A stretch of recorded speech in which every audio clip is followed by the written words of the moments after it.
Digital Radio on the app, on your smartphone, on X, YouTube, and Facebook. The Sports Cast. Expect the unexpected. The update presented by the Sportscast.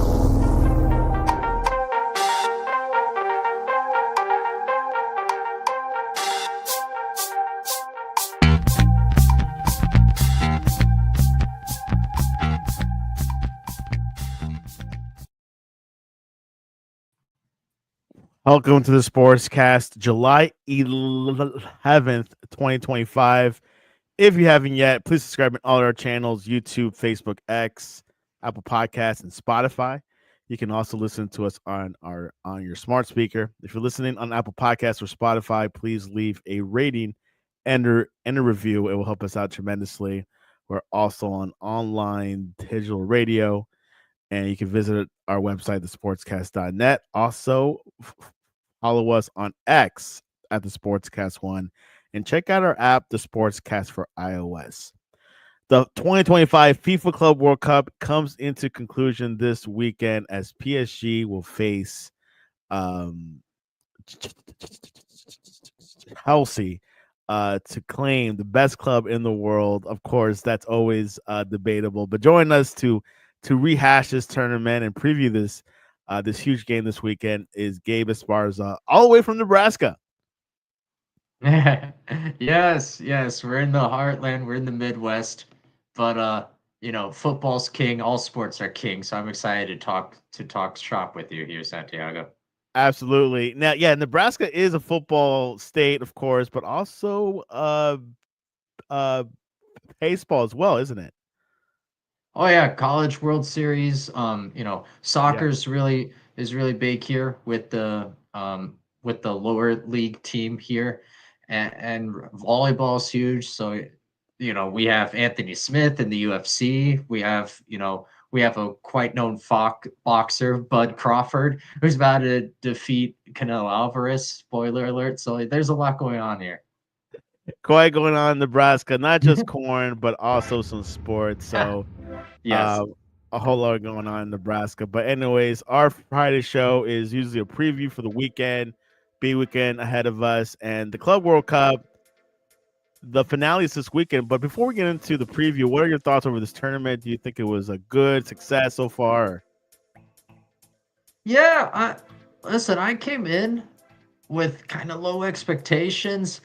And to be honest, not exactly thrilled about this tournament. In my opinion, and I still think that this is true, but players are better served to have July off because of the nature of soccer and how taxing it is on your legs. You're running anywhere from 5 to 6 miles within 90 minutes. Like that's going in the physicality. It's a lot. But I will say, while maybe attendance wasn't where people wanted it to be, and we've discussed some of the reasons as to why. Check out some of those past episodes. I would say the product itself and some of the excitement, and if you're a Chelsea fan, if you're a fan of one of the other clubs in this tournament, I would say it kind of exceeded expectations in my opinion. Wow, that's pretty positive. Yeah, I thought it was a good tournament. It was new, obviously. I didn't know what to expect. I saw that a lot of the big clubs were putting out their big players. Of course, there was a lot of of gift money involved. For example, if you participate this weekend, the final, you get about $40 million. So there's a lot of money in the line. We saw a little bit more of the South American clubs, a little bit more. I don't see him in TV. I don't think Gabe sees him much. I hear about him, but I never watch him. So it's a good way to know what's happening in that part of the world, which I think Europe is number one in soccer, then South America. But I was really impressed with the Brazilian clubs. I think they really outshined like the other countries, which was pretty much just Argentina and Brazil. I don't think there was any clubs from Colombia or Peru. I think it was just Argentina, Brazil. But Yeah. we saw the scale, and also, which I also learned that Brazil, they make the most of their money through selling their players. So they do well with paying their players there, but also they can make some business selling to Europe. But quite something. But yeah, they want to expand it actually to 64. Apparently, down the road. I'm not saying like that's 1 in 4 years, but they might expand it down in the future. So, anyways, the finalist, the finalist PSG LC. Let's first look at how they got there because there's some interesting score lines. Let's first talk with Real Madrid losing against PSG 4-0. I didn't see that happening. PSG scored right in the 6th minute in the beginning of the game by Fabian Ruiz, 2 goals. Then Osama Dembele at 9th, and Gonzalo Ramos to top it off 87th. So, what were your thoughts over this match? I mean, is there a club that's more impressive than PSG at this point? I don't think so. And it's scary that PSG realistically is kind of just getting started. They can find another gear, and you go up against the Galacticos and the All-Star team, and Jude and and all the players on this Real Madrid team, and it wasn't particularly competitive, man. It wasn't. So this is scary for the rest of Europe, in my opinion. Pretty scary. As everyone knows, PSG won the Champions League about a few weeks ago. They also had a big score line, 5-0 against Inter Milan. So this is nothing foreign of them scoring 4 Yeah. goals.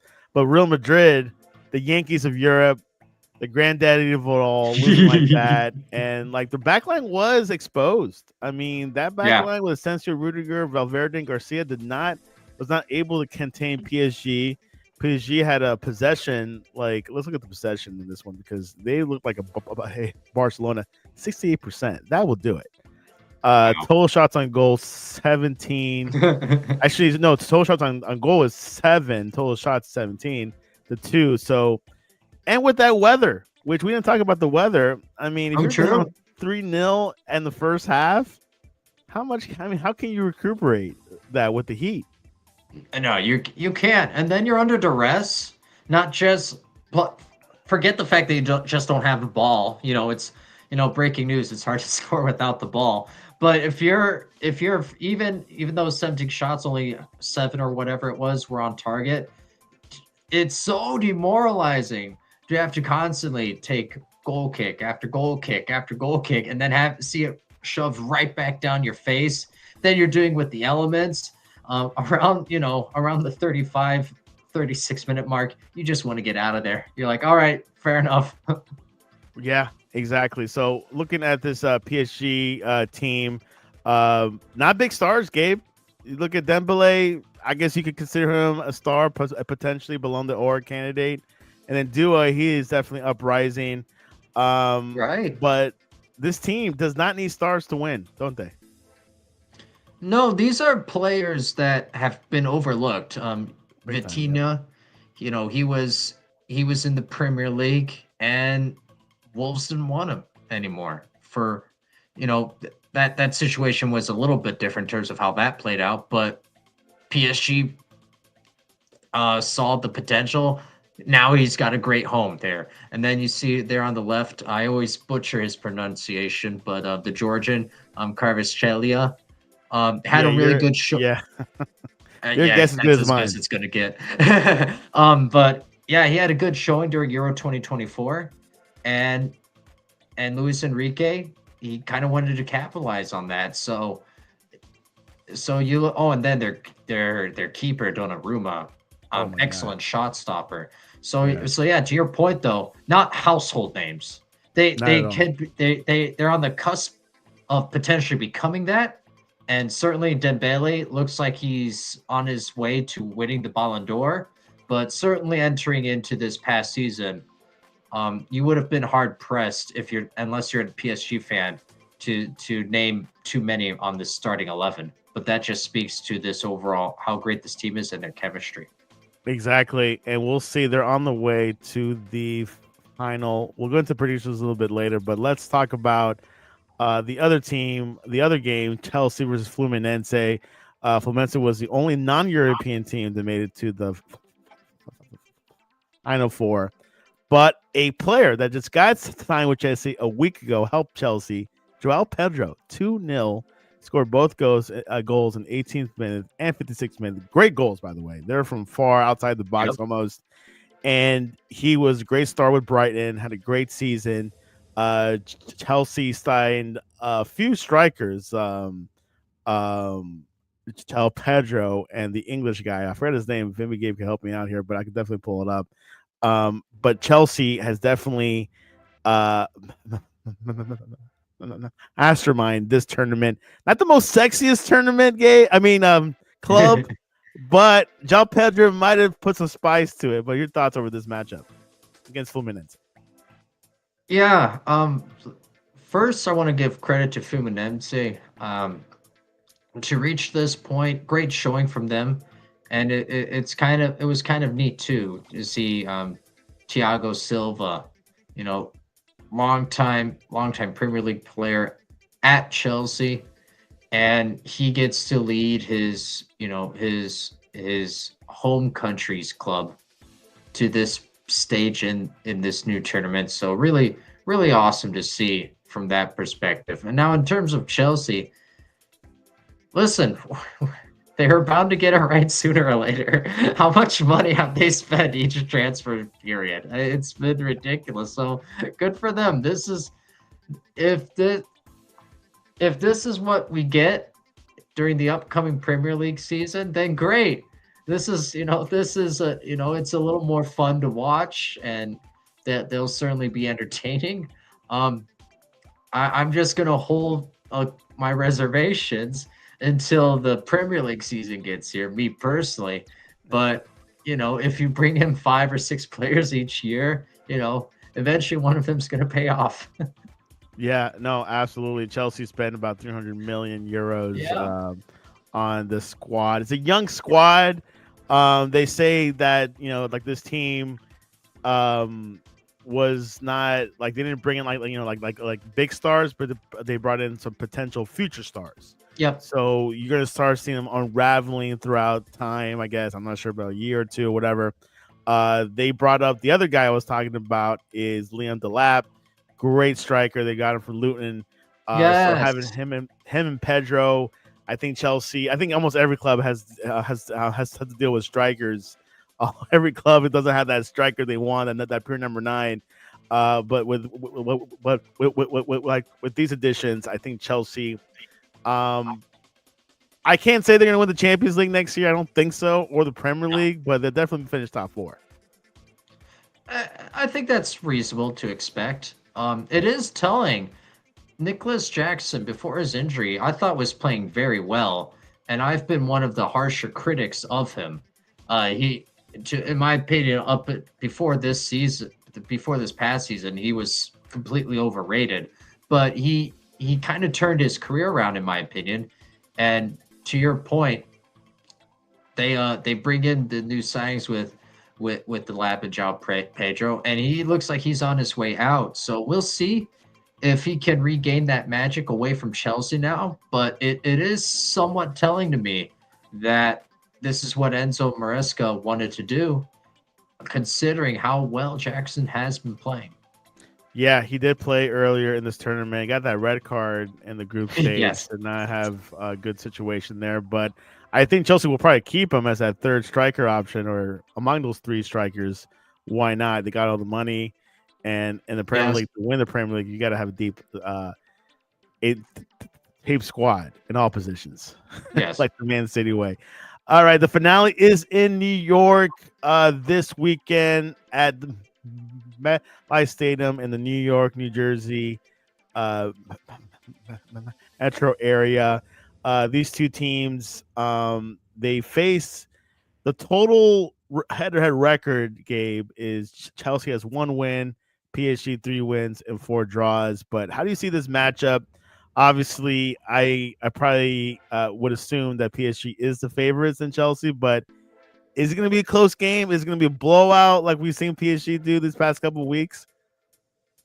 Good luck, Chelsea. You're gonna need it.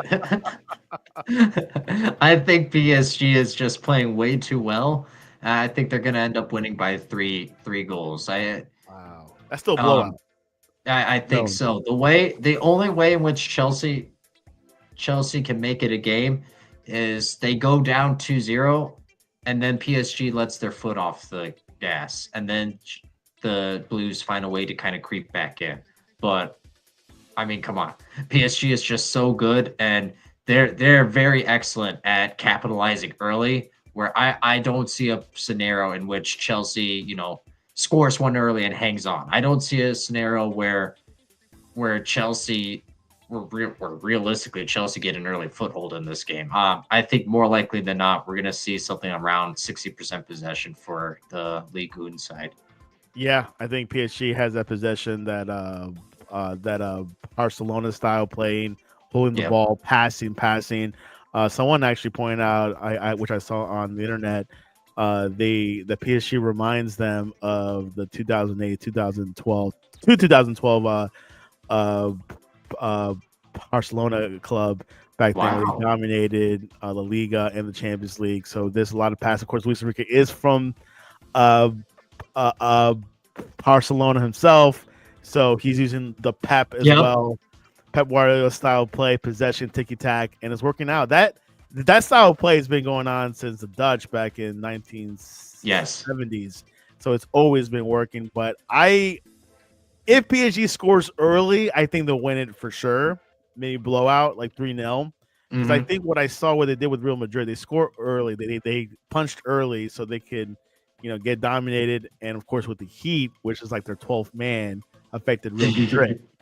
So maybe Chelsea will be more prepared. Their defense, though, could hold on a little bit longer, but we'll find out in the next couple of days. But I think I'm with Gabe. I think that 3-0 sounds about right.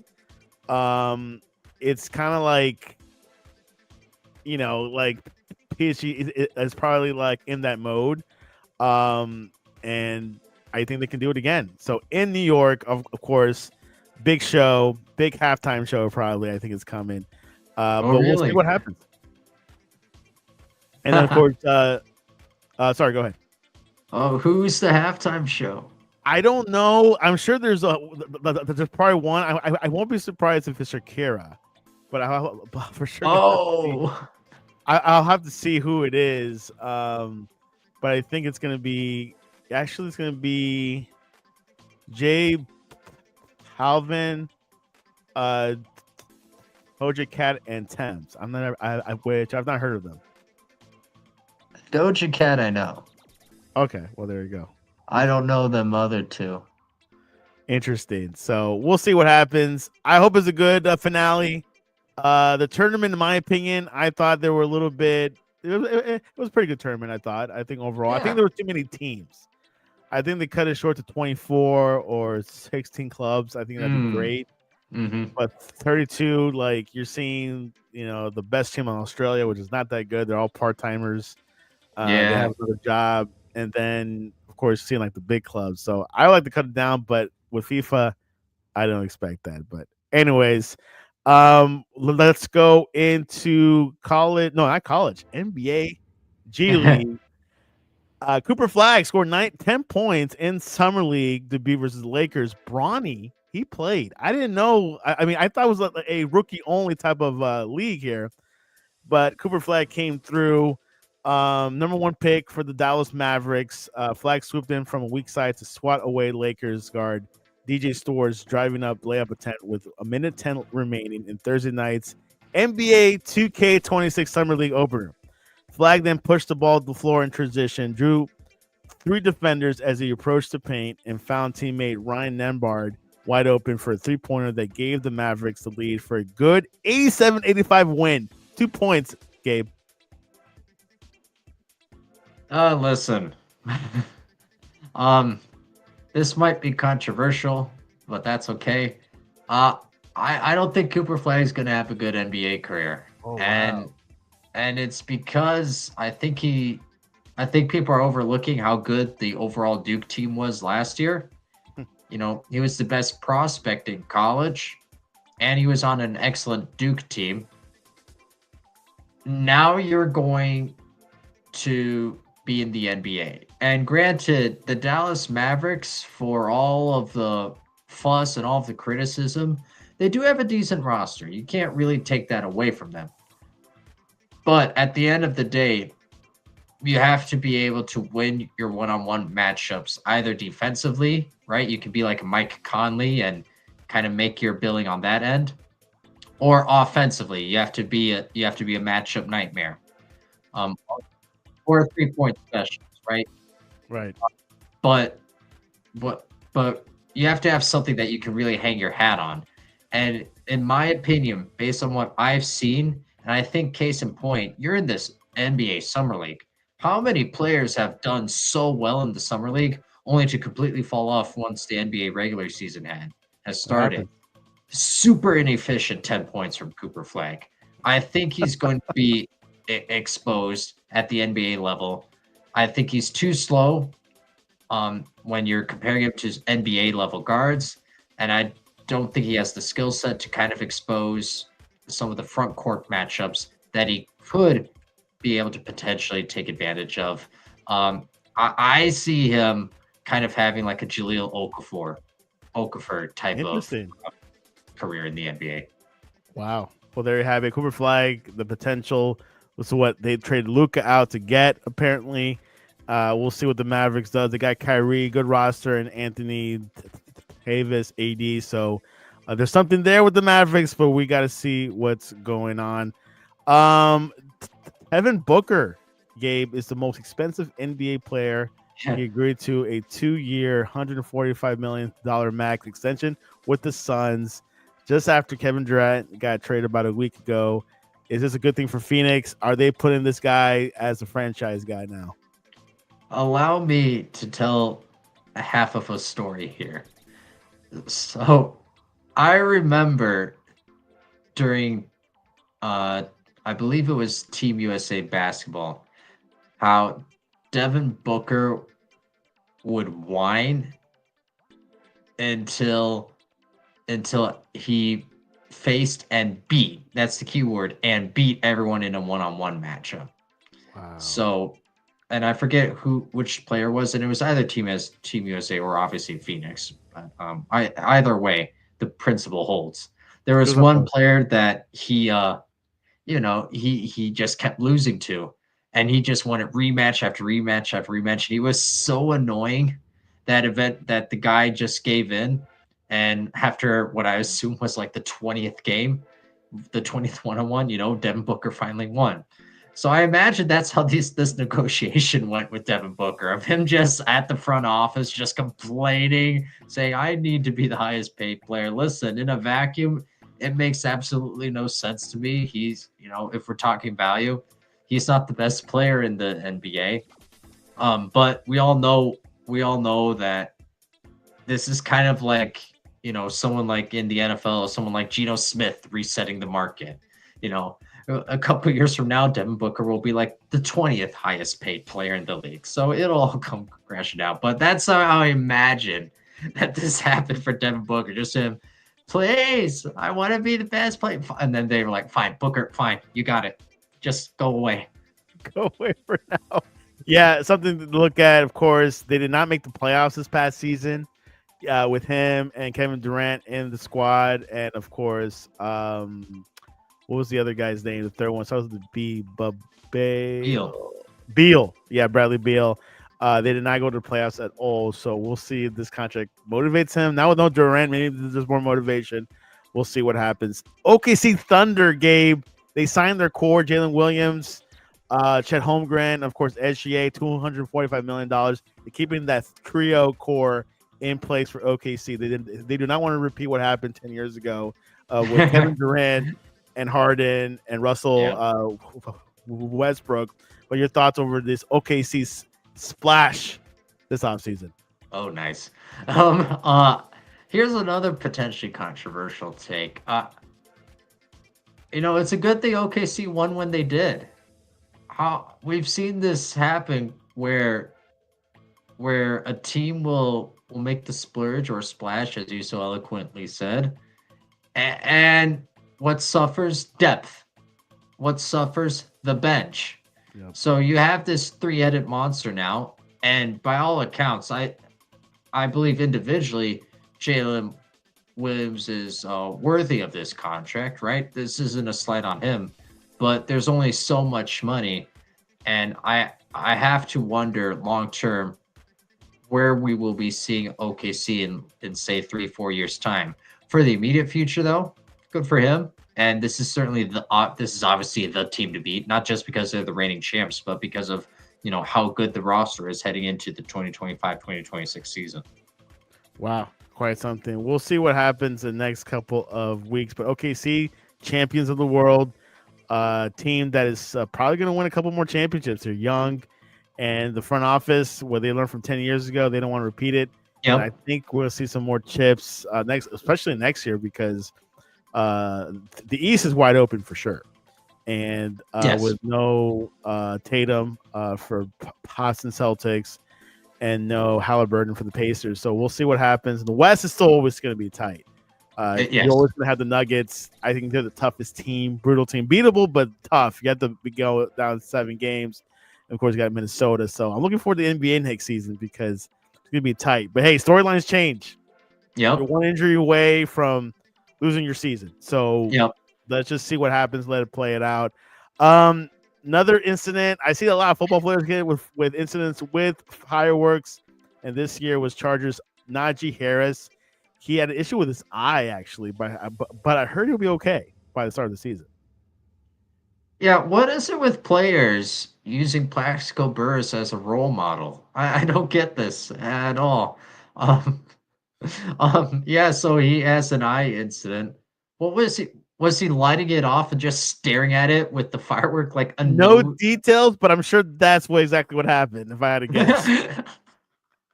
Can you So, imagine? I So know. I don't know.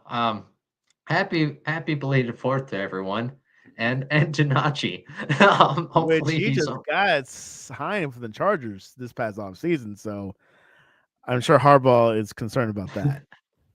well. Coach Harbaugh, he's pretty easygoing, so he's probably having a laugh over it more than anything because, like you said, the reports indicate that he'll be fine.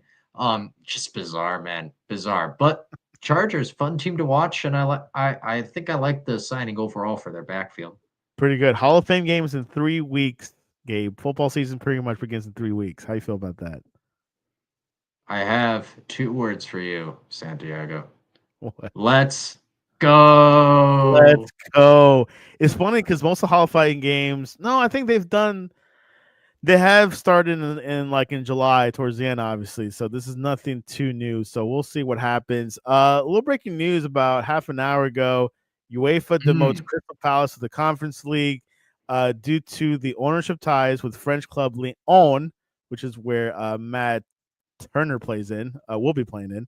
The owner is Texter, who is 43% minority stake in Palace, even though he had limited decision making influence there. While he owned Lyon outright, conflicted with UEFA rules on multi club ownership, which has been an issue lately, designed to Yes. protect the integrity of its competitions. So they were in, I guess they were in the Europa League. Now they're in the Conference League. But your thoughts over this? This kind of stinks in a way, but Yeah, and listen, this is a Crystal Palace team that you would like or that you would certainly favor to potentially win this competition. We all remember that incredible run they went on in the FA Cup. yeah, So a little bit of a stinker for them. Um, they're going to appeal it. They're going to try to do something, and it's available. Yep. we've seen UEFA go back on a decision. Case in point, the reason why Crystal Palace is now being demoted, Lyon, they were initially officially demoted from Ligue 1 to the second tier, but that decision has now been reversed and they will remain in Ligue 1, hence their ability to now stay in Europa League. So, is there a possibility of this being overturned? Sure, but I think that anything from Crystal Palace's perspective is likely to not be successful because now they've already gone back, and now this is the decision, and so I think it would be odd to now reflip it back. And so by all accounts, it looks like Nottingham Forest will be the team. Um, They'll go to will be like, Europa. yep, Nice. That's a good thing for Nottingham Forest. They lost Gibbs White to Tottenham and Elanga to Newcastle, so they're going to be yeah, looking a little bit different. It'd be tough to make that run again. They didn't, which they did not make top four. I think they made top 5 or 6. I can't remember, but it happens in the Premier League. You got to play all the way to the end. So, yep. anything from Aston Villa? I did hear that they signed goalkeeper Marco Bizot from Brest. Is this an indicator that Emiliano is going to leave? No, I don't think so. He's 34, really good shot stopper, and he played for. He also, speaking of Ligue 1, he played in there it says Brest. It's Stade Rennes, Stade Rennes. That whatever that year is, I believe it's 1889. Correct me if I'm wrong, but yeah, certainly a good option, but by all accounts, I believe that this is a firm second second option at keeper because of the departure of Robin Olsen. He left Right. for his Swedish club, his hometown club in Sweden. So that's how I interpret this. I don't think anyone expects him to actually compete for the starting job of the starting goalie.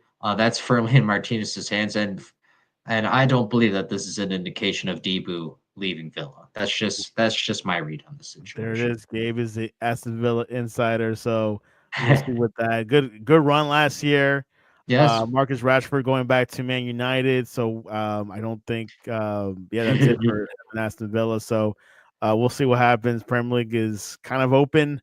RIP to Diego Jota, who died last week. Yes. Car accident. Big loss for Liverpool. Was shocked. Only 28 years old. Got married about a week ago, 2 weeks ago. So Liverpool's going through a lot, and then like what I was hearing, they're going to try to keep Luis Diaz. I don't think they want to sell him, so they're probably keeping there. Darwin Nunez might stay actually now that Jota's gone. So Really? we'll see what happens. Still open. You never know with these things. Napoli might Hmm. swoop him again, so we'll see what happens. But anyways, Gabe writes for a lot of sites, but what is the best way to reach you online? Appreciate you, Santiago. You know what? All good people, tune into the sportscast.